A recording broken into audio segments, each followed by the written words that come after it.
एक बेडूक म्हणतो आता आपलं काही खरं नाही, आपण संपलो असं म्हणून तो श्वास सोडून देतो.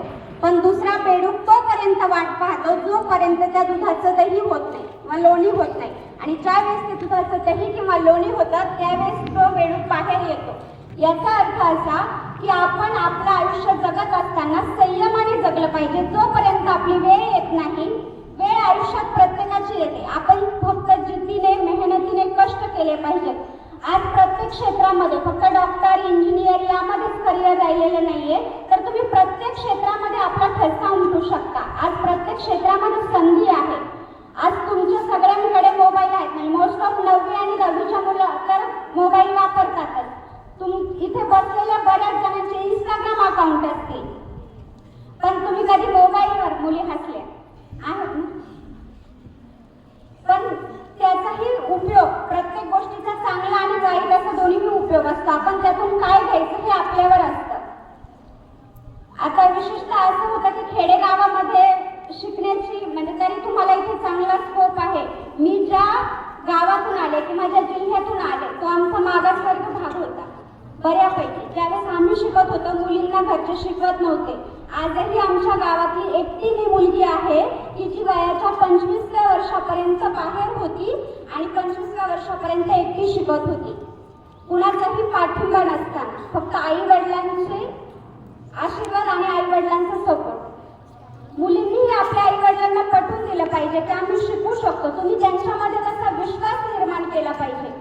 आई वडील रक्ताचं पाणी करून काहीही करून शिकवतात, फक्त तुम्ही त्यांना तुमची मेहनत जिद्द दाखवली पाहिजे.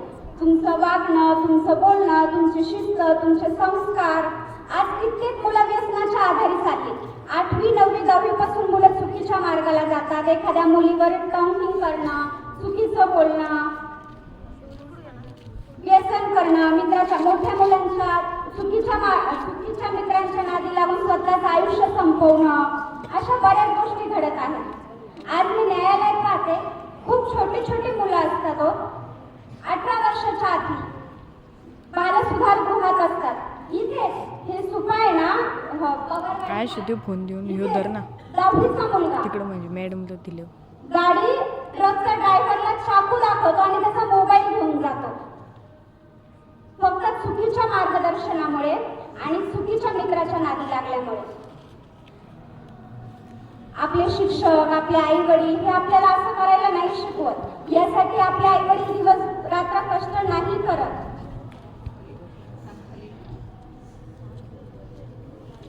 शिका. आज प्रत्येक क्षेत्रामध्ये तुम्हाला संधी आहे.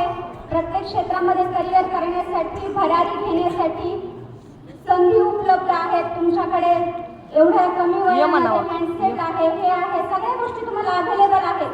करायचे ते फक्त तुम्हाला जिद्दीने चिकाटीने प्रयत्न करायचे आहेत. जास्त काही बोलणार नाही. थांबते.